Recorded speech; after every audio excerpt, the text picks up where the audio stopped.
થઈ ગયું? બોલો બેન, એ ભાઈનું નામ શું? નામ છે રામદેવ જાડેજા. રામદેવ જાડેજા. અને કેવા જ્ઞાતિ? મેર. અને શું કર્યું તમારી યારે? મારી યારે એને 5 મહિનાથી ઇન્સ્ટાગ્રામમાં રિલેશનમાં આવીને 5 મહિનાથી મારા ભેગો રહી છે. બરાબર. નથી મેરેજ કર્યા, કોઈ વસ્તુ નથી થઈ મારી યારે એને. બરાબર. માનસિક ત્રાસ આપે છે. નથી મારા ઘરમાંથી જાતો. 2.5 લાખ રૂપિયા છે. મારો પહેલાનો કેસ થયો તો એમાં સહાય આવી હતી. બરાબર. એ મેં મારા ઘરમાં વાપરી નાખી છે. બરાબર. અને અત્યારે મને હેરાન કરે છે પૂરી રીતે. મને, મારા છોકરાને, મારા મા બાપને મારી નાખવાની ધમકી મારે છે. નજીકથી લેજો, લવા જડતો આવે. અને બળાત્કાર કોની કર્યો હતો તમારો? એ નિલેશ રામાખુટી. બરાબર. તો એ આનો મિત્ર હે? એ લોકો કઈ કોન્ટેક્ટમાં છે. અત્યારે કાંડલ જાડેજાને ફોન કરવાનો. કાંડલભાઈ જાડેજા આપણા કુતિયાણા વાળા. ત્યાં મેરનો છોકરો આવી રીતે આ બેનને હેરાન કરે છે. અને મને એવું કહે છે કે તું ખોટું બોલીને મારી લાઈફમાં આવી, તું પૈસાવાળી હતી, હું તારે પૈસાવાળી જોઈને આવ્યો તો મારી પાસે બધા સબૂત છે. મને મારી નાખવાની છે. જેમ તેમ બનાવે છે, તેમાં વિડીયો બનાવીને મને બ્લેકમેલ કરે છે. નજીક લેવો નહીં.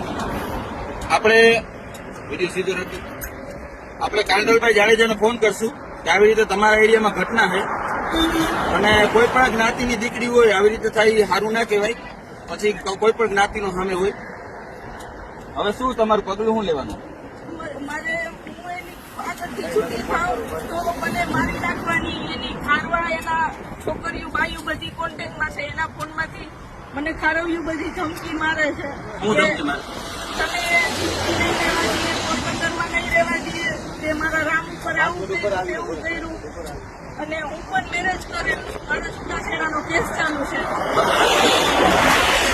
છૂટાછેડાનો કેસ ચાલુ છે. મારા ભાઈ નથી, મા બાપ ગરીબ છે અને મને પૈસાવાળી જોઈને આવ્યું હતું. બરાબર. મેં એને આખી કહાની કીધેલી હતી કે મારા મા બાપ છે, ભાઈ નથી અને હું અહીં આવાસમાં એકલી રહું છું મારા છોકરાને લઈને. તમે અત્યારે મને મળવા આવ્યા, બરાબર? હા તો તમે કંઈક આમાં નિરાકરણ લેવા માટે જ આવ્યા, હા બરાબર? હા. હું કાંતલભાઈ જાડેજાને ફોન કરીશ કે આવી ઘટના, મોબાઈલ ઉપર રાખી, આવી ઘટના તમારા એરિયામાં બને છે તો આ એક દીકરી છે અને આને ન્યાય મળવો જોઈએ. રામદેવ જાડેજા કળશ રહી છે. કળશના રામદેવ જાડેજા મેર. એ કોઈ પણ હોય, અમારો આયર હોય તો અહીંયા પાછી બેની ના કરવાનો હોય, બેન દીકરી, બરાબર? 5 મહિનાથી લગ્ન કરીશ, હમણાં કરીશ, બેટરી કરાર કરીએ, એવું બધું કઈ અને મારા ભેગો રહી છે. હું એની પાસે રોકડા 50,000 રૂપિયા માંગુ અને 2 થી 2.5 લાખ રૂપિયા મારા ઘરમાં મેં વાપરી નાખ્યા છે. તો આવી ઘટના એક દીકરી ઉપર બને, મને મળવા આવ્યા, બેન એકલા આવ્યા, એને મારી ઉપર કેટલો ભરોસો હોય. એક દીકરી પોરબંદર થી મને મળવા આવી. 2 દિવસથી અમારું કોઈ નથી પોલીસ સ્ટેશનમાં કોઈ સાંભળતું. મારું ઘર અત્યારે બંધ છે. મારા ઘરની બાજુમાં એક માસી રહી છે. 4 દિવસ પહેલા એના ફોટા પાડી અને કહે છે કે વાયરલ કરીશ. આ માસી ખરાબ છે, ભરવાઈ કરે છે. માસી એમની લોકોએ નગરપાલિકામાં અરજી થઈ છે રામદેવ જાડેજાને, બરાબર, કે આ લોકો આવી રીતે બાયું દીકરીના ફોટા પાડી પેલા રામદેવ જાડેજા વાયરલ કરવાની ધમકી મારી અને એ મારાથી બોલાઈ ગયું. મેં માસીને કીધું કે હા માસી સાચી વાત છે, ફોટા પાડ્યા છે. એમાં મને બહુ મારકૂટ કરી અને બહુ મારી ઉપર માનસિક ત્રાસ કરે છે. તમે ક્યારે મહિલા પોલીસ સ્ટેશનમાં અરજી આપી? ક્યાંય નથી આવી. કેમ? ડાયરેક્ટ તમારી માસી તમારે અરજી આપવી જોઈએ કે ના આપવી જોઈએ? એમાં મને ધમકી છે કે હું કઈ પણ કરીશ તો મારા પૈસા વયા જાય અને બધી વસ્તુ. તમે રડો નહીં બેન, છોકરાને હેરાન કરે છે. તમે રડો નહીં. પોલીસ આપણા માટે છે, કાયદો બધાને માટે છે. તમારે પોલીસ કેસ કરવો જોઈએ. મહિલા પોલીસ છે અને કોઈ એવો તો તુરમખાન છે નહીં કે દીકરીઓ માટે આવું કરે, બરોબર? તમારી યારે એકવાર બળાત્કાર થયો, એક છોકરો આવી રીતે રાખીને બેઠો અને તમે આવી શોષણમાં જિંદગી કાપો. મારી પાસે FIR છે જે પેલી થઈ. બતાવો, ભાઈ નો ફોટો બતાવો. લેવો નજીક મોબાઈલ. મારી પાસે FIR છે અને FIR બતાવો ને. મને મારકૂટ કરી હતી. છોકરાએ દવાખાને દાખલ. છોકરો કોણ એ બતાવો આમાં. એ છોકરાનો ફોટો નથી મારી પાસે. હા તો FIR બતાવો. FIR બતાવું. અને રામદેવ જાડેજા આખા ગામમાં કહે છે કે મારી ઘરવાળી છે તો ખોટું બોલીને મારી લાઈફમાં આવી. ના 2 મિનિટ ચાલો ને, આ એક સેવાનું કામ છે. હા FIR એક બતાવી દો. તો અંદર ગયા બધા સદર ને. હા બીજા હો પાછળના પાવર હાઉસ. આ FIR નજીકથી લેજો. બરોબર. મને મારી હતી, ફોટાય છે, આંખમાં મારી દીધું છે. ફોટા ક્યાં છે ઈ? આર્ય. આ પેલું રવિ આર્ય. આંખમાં માર્યું હતું ને એટલે ફોટા છે. આ બેનની આંખ જો આવી રીતે શોષણ થાય એક દીકરી ઉપર. આ વિડીયો એટલો શેર કરો અને હું કાંતલભાઈ જાડેજાને ફોન કરવાનો છું અત્યારે કે તમારા એરિયામાં આવી ઘટના બને. કાંતલભાઈના નામથી મને બહુ ધમકી મારે છે. હું ને કાંતલભાઈ એક દિવાલે રહીએ છે. કાંતલભાઈના નામથી કોણ ધમકી મારે? ઈ રામદેવ છે. કાંતલભાઈ માણસ જેવા એક ધારાસભ્ય નથી. એ કોઈ દી આવાને સપોર્ટ ના કરે. ઈ તમને ખબર હે ને? મારા મિત્ર હે કાંતલભાઈ જાડેજા. હું અત્યારે ફોન કરું. આ બે આંખોમાં, પેટના ભાગે, બધી જગ્યાએ મારે. આ જો એક મિનિટ આ જો આ દીકરીની હાલત જુઓ તમે. એક કામ કરો અજયભાઈ, તમે લ્યો. હું તમે જે આવો હું આને મોકલી દઉં હમણાં. ક્યાં ગયો ફોટો? આ બેન છે અને આ બહુ ખરાબ ઘટના કહેવાય. અને હું કાંતલભાઈ જાડેજાને ફોન કરીશ કે તમારા નામથી પણ ધમકી આપે છે, તમારું નામ બદનામ કરે છે. બરાબર? શું કેવું બાપુ તમારું? પપ્પાને ઈ લોકો કાર્યવાહી કરવી જ જોઈએ થોડાક, બરોબર. મને કહે છે કે સિંગલ અરજી મારા ખિલાફ થઈ તો મારું બેકગ્રાઉન્ડ કેવડું છે અને કોઈ પરબત મામા કરીને છે. મેં એની રીલ સેવ કરેલી છે હા, કાંતલભાઈની. ઈ પરબત મામા એના મામા થાય છે રામદેવ જાડેજાના. સ્ક્રીન ના હું બતાવું તમને પરબત મામાને. મેં રીલ સેવ કરી હતી. મને કહીશ કે ઈ પરબત મામા રહ્યા ઈ મારા મામા છે. જો આ ભાઈ નું કહે છે.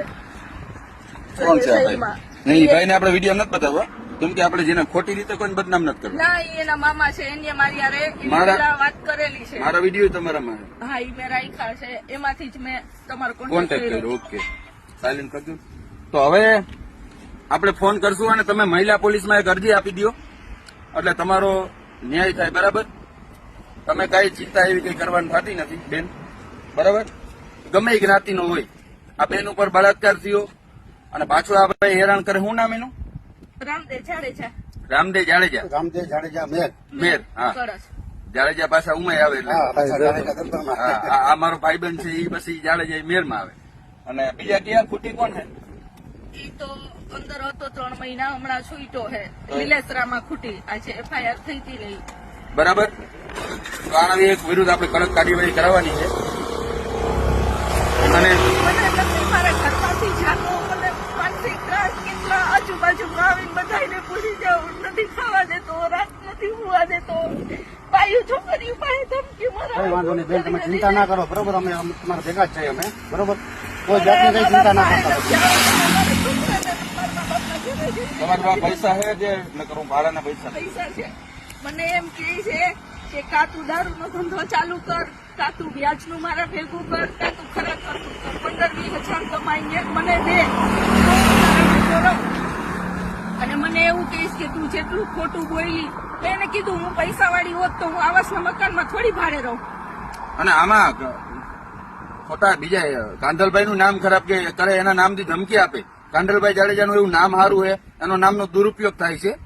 અને કાંધલભાઈ આપણા મિત્ર, હું એને વાત કરવાનો છું ફોન કરીને કે આવી રીતે તમારા નામનો ગેરઉપયોગ થાય છે. તમારા એની બાજુમાં જ રહી અમે એની બાજુમાં રહીએ. કાંધલભાઈ બાજુ. હું તો કાંધલભાઈ બંગલે ગયો ઘણી વખત. મારા તો વિડીયો બધા ફોટા જોયા કાંધલભાઈ ભેગા. તો તમને કાંધલભાઈ મદદ કરશે અને પોલીસ તંત્રએ મદદ કરી. અને કાંધલભાઈને વાતની ખબર નહીં હોય, કાંધલભાઈને વાતની ખબર હોય તો ન્યાય થઈ ગયો હોય અત્યારે. કેમ કે કાંધલભાઈ જાડેજા જેવા એક ધારાસભ્ય નથી, મરદ માણસ છે. એને સુધી આ વિડીયો પહોંચાડજો કાંધલભાઈ જાડેજા સુધી. અત્યારે એનો સામાન મારા ઘરમાં પડ્યો છે. હું એની પાસે પૈસા માંગુ છું, ઘણા બધા માંગુ છું. એના 2 ગાડલા છે મારા ઘરે, 2 ખુડસિયું છે ને 2 પાણીના બેરલ છે. તો મને સામાનની ધમકી મારે કે મારો સામાન તારા રૂપિયા દઈ દે ને ત્યારે જ મારો સામાન નીકળશે બહાર. મારા 50,000 રૂપિયા મેં કેસ આપ્યા. એ મને એમ કહીશ કે તું ગમે એટલા સાક્ષી લઈ આવી, તે તો કેસ આપેલા છે, એનું કોઈ સબૂત નથી, નહીં આપું તો તું શું કરી લઈ.